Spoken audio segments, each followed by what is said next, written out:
Lançado em 2015, o filme brasileiro Que Horas Ela Volta, protagonizado pela atriz Regina Casé, apresenta os conflitos que envolvem a empregada doméstica Val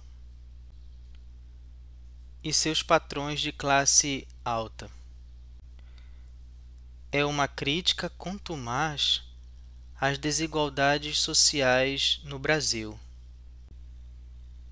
O filme também nos permite refletir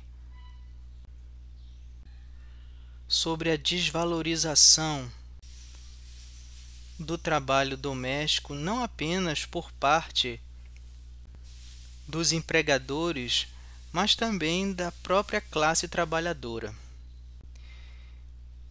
Eu sou o professor Wesley Kettle e nossa conversa de hoje é sobre mão de obra indígena no período colonial, mas que em alguma medida se relaciona com a desvalorização do trabalho manual, do trabalho doméstico e como isso foi construído ao longo do tempo. Nosso debate está diretamente em diálogo com os estudos do professor Décio Guzman, da Universidade Federal do Pará, que trata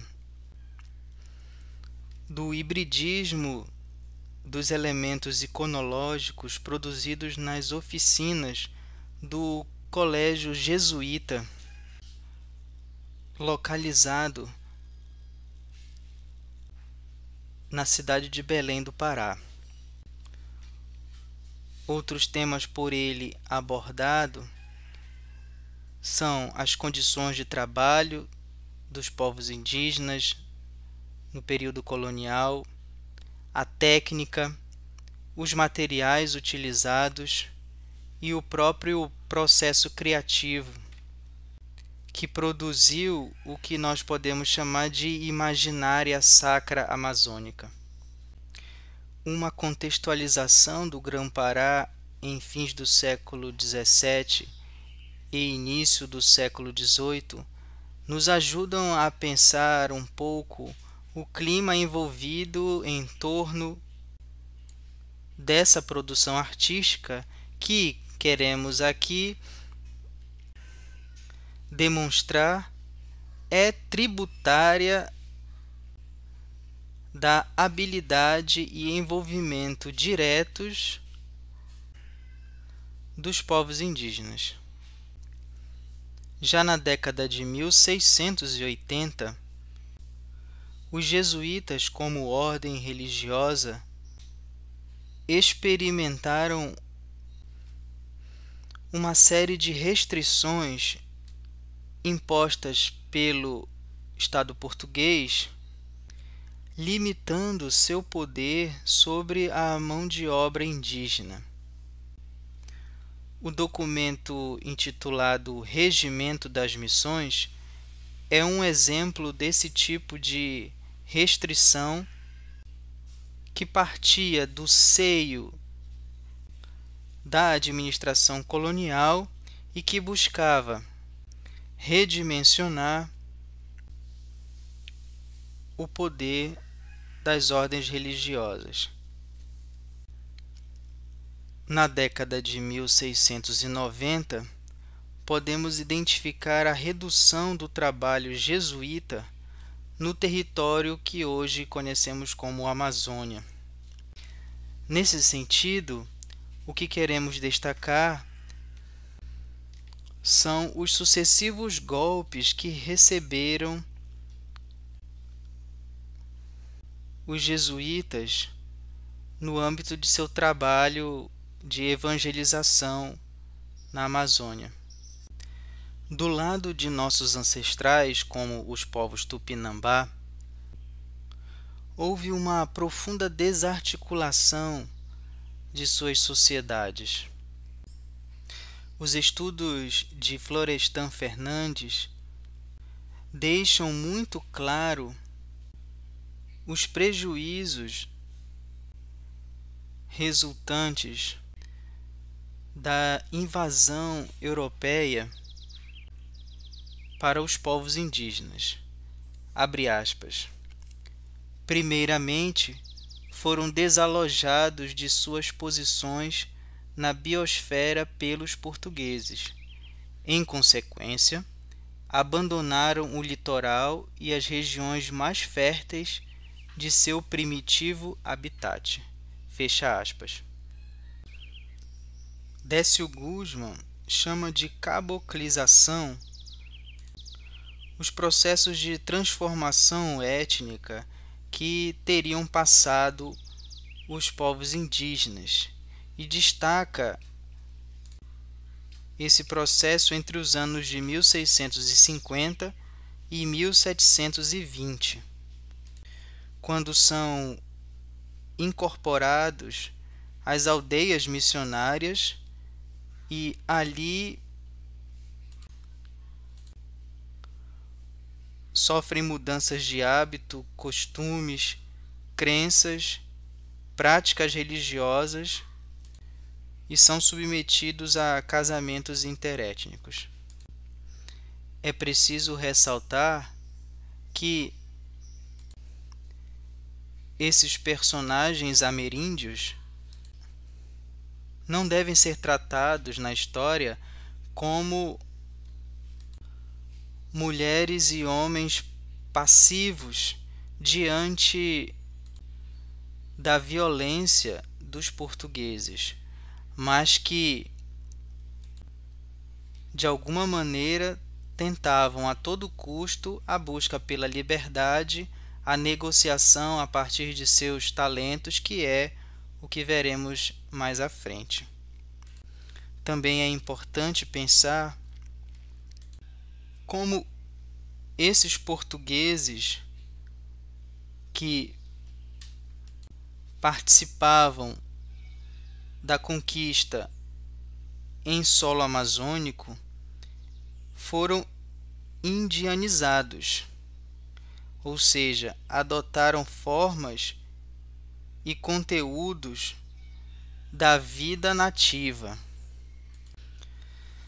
Nossos ancestrais também sofreram com o declínio demográfico das suas populações.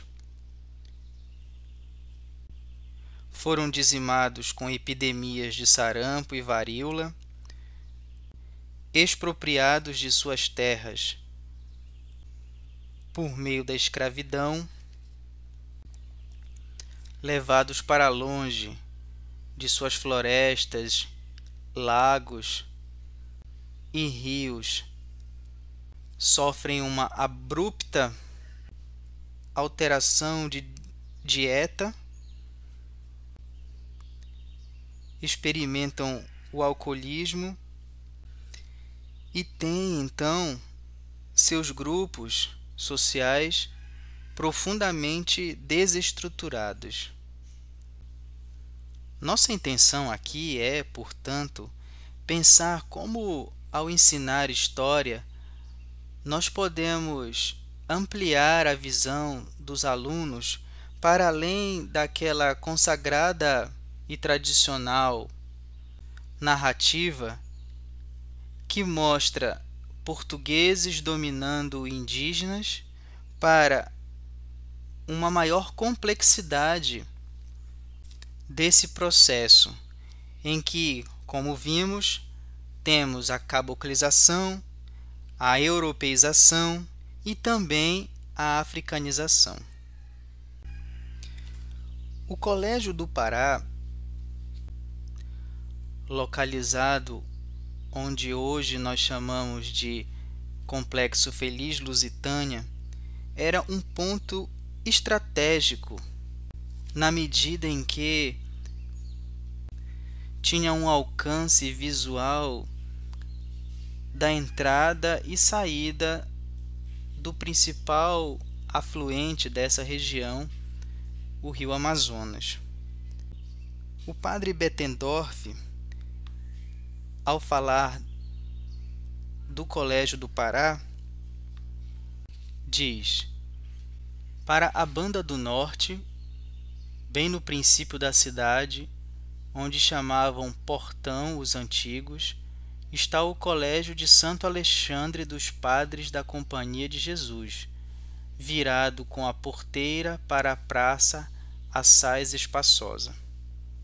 Os jesuítas, portanto, buscavam o controle da mão de obra indígena. Temos aqui, portanto, uma sociedade em tensão. Portugueses preocupados com a atuação de espanhóis, holandeses e franceses que comercializavam com os jesuítas. E também a posse de armas de fogo nas mãos das populações indígenas que a historiografia já mostrou tinham contato com essas nações estrangeiras, espanhóis, holandeses e franceses. O padre Bettendorf dá notícias de personagens como João Xavier Taé, o irmão escultor, que estava acompanhado de rapazes aprendizes, o que nos permite pensar sobre a necessidade de mão de obra especializada e operários que trabalhassem na construção de peças, ou seja, trabalho artesanal e mecânico. Outro ponto que essa discussão nos permite pensar é sobre os materiais de construção. Encontramos na documentação colonial relatos sobre a pindoba, que era uma palha para cobrir casas, chamada também de umbuçu. A utilização de folhas de tabaco e, nessa mesma documentação, o relato de protestos por parte dos indígenas que eram forçados ao trabalho, procurando então se negar, por exemplo, a busca desses materiais, dessas palhas. Aqui, portanto, temos a possibilidade de acessar uma espécie de materialidade da vida colonial no Grão-Pará. Quando falamos de telhas, pedras, a obtenção de cal, seixos, cipós, argilas. Décio Guzmán destaca então o que ele chama de caboclos artesãos e toda a demanda por pintores, alfaiates, sapateiros, ferreiros, carpinteiros, pedreiros e outras profissões que envolvem a artesania. Aqui temos uma prioridade por parte dos agentes coloniais para a produção de objetos e, consequentemente, a formação de artistas nativos. O catálogo de 1720 do Colégio de Santo Alexandre apresenta nominalmente os personagens dessa formação, como um índio chamado Matias, trabalhadores escravizados nas fazendas, negros como Francisco Massus e Manuel Garcia, carpinteiros, escultores, forneiros, canoeiros e serradores, que eram pagos com cruzados ou até mesmo aguardente. Essa perspectiva nos abre a possibilidade de pensarmos como esses personagens têm sido invisibilizados por uma historiografia e pelo ensino de história que tem se preocupado pouco em mostrar como esses trabalhadores manuais foram fundamentais para o processo de colonização. A documentação colonial, nos mostra Décio Guzmán, nos permite identificar uma busca por mão de obra talentosa. O padre João Daniel, à época, faz inúmeros elogios às habilidades dos indígenas. Abre aspas. Já é tempo de dizermos alguma coisa da grande habilidade e aptidão dos índios da América para todas as artes e ofícios da República, em que ou vencem ou igualam os mais destros europeus. Fecha aspas. Por meio desse tipo de relato, conhecemos até algumas especificidades, como o uso de dente de cutia por parte dos artesãos indígenas.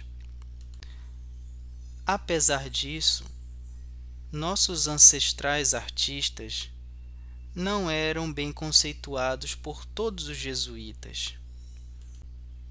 Pelo contrário, eram chamados de indisciplinados, inconstantes e que mudavam de humor a toda hora.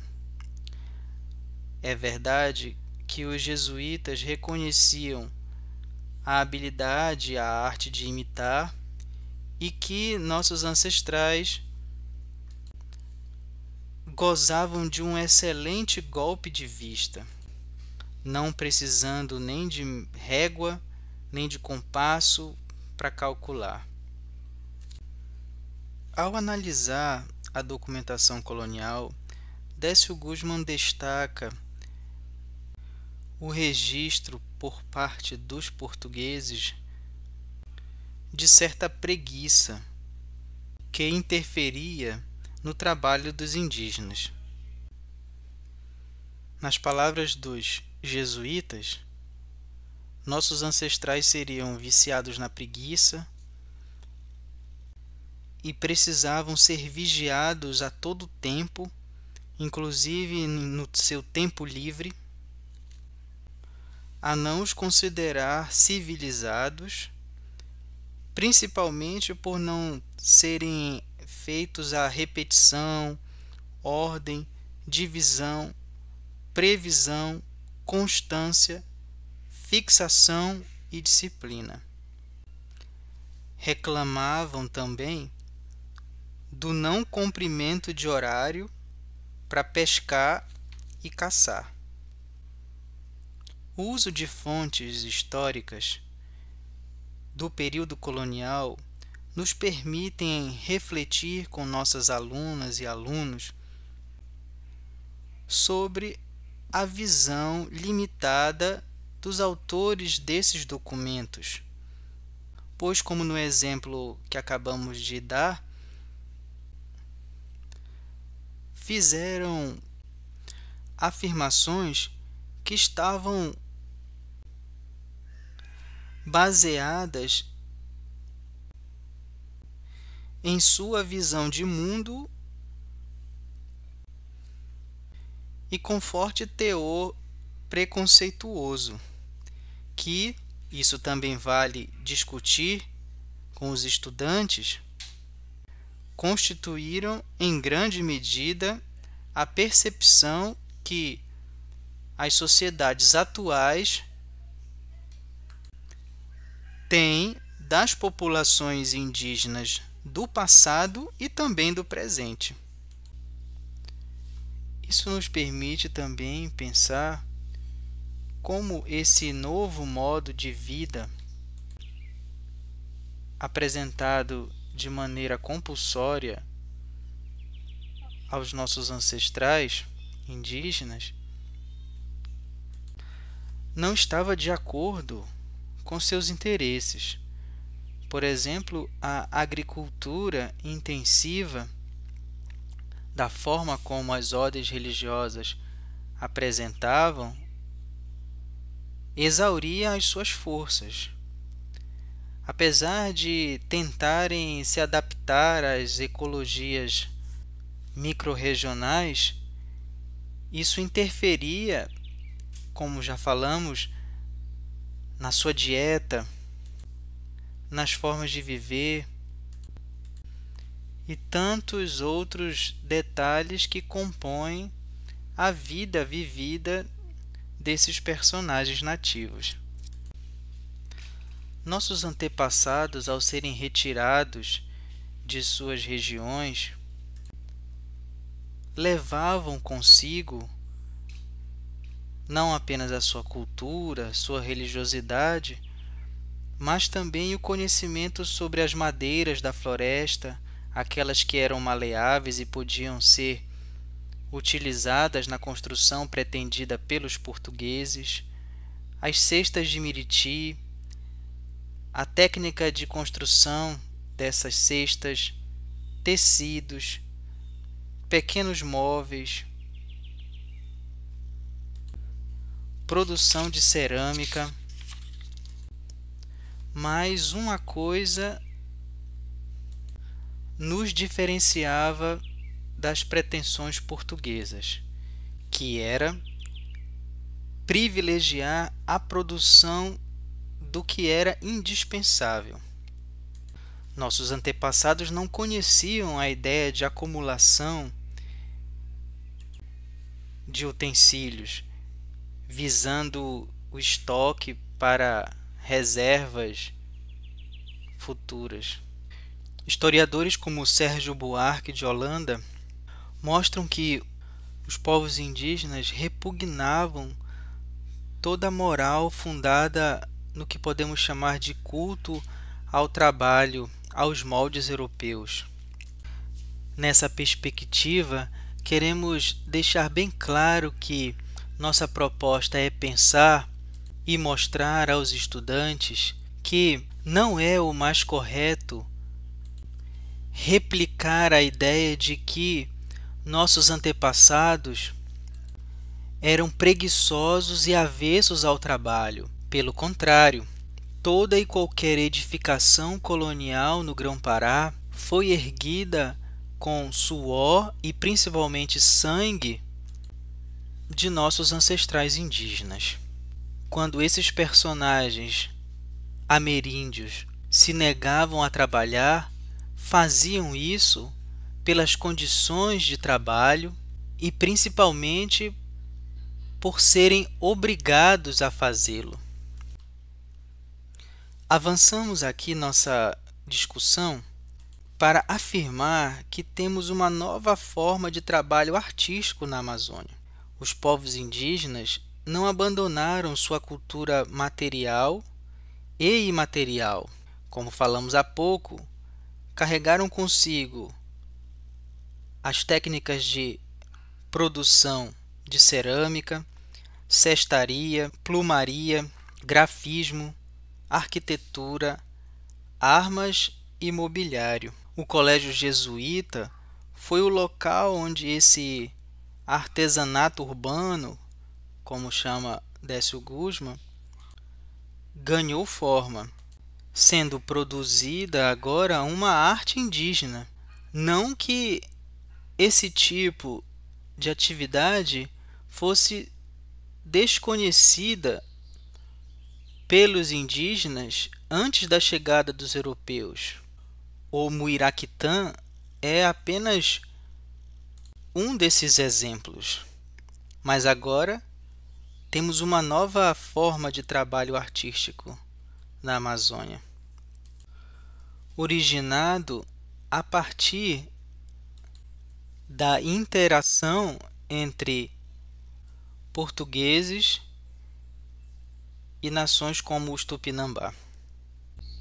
Os agentes coloniais reconheciam a habilidade dos indígenas. Entretanto, não temos notícia de que houve ascensão social significativa desses personagens talentosos. Ao contrário, o que identificamos é uma constante desvalorização das atividades mecânicas, domésticas e de atuações mais específicas como as amas de leite.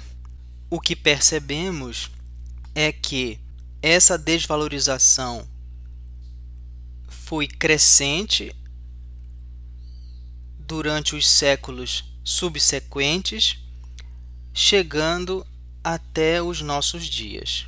Quando o ensino de história não prestigia as atividades manuais ao discutir o conteúdo, reforça o desprezo e não questiona o status subalternizado de herança nos dias de hoje. Trabalhar com as mãos no período colonial significava ser um trabalhador escravo, sobretudo. Atividades físicas eram abertamente desqualificadas e desclassificadas socialmente, ratificando o preconceito social contra o trabalho manual. Propomos, portanto, uma abordagem dessa temática que mostre o valor do trabalho artístico de nossos ancestrais indígenas. Isso pode aproximar os estudantes dessa discussão na medida em que muitos deles são filhos e filhas de pintores, alfaiates, costureiras, sapateiros, ferreiros, carpinteiros, pedreiros e empregadas domésticas. Os religiosos, no período colonial, enfatizavam e promoviam a diferenciação entre africanos, nativos, homens livres e pobres, no sentido de desarticular qualquer possível autopercepção de valor desses grupos. O discurso sobre a preguiça, a falta de reação ou uma possível inaptidão ao trabalho de nossos ancestrais fez parte dessa política que é sentida, sim, até hoje os seus prejuízos. Ensinar história apresentando esses artistas indígenas não só contribui para pensarmos no passado esses personagens fundamentais da história da Amazônia colonial, como também pode contribuir para questionar essa perspectiva que desvaloriza não apenas as trabalhadoras e trabalhadores artesanais, mecânicos, como os artistas, que merecem ser valorizados e que, ao serem retirados da história, reduz nossa percepção sobre o passado da Amazônia e sobre o presente da nossa região.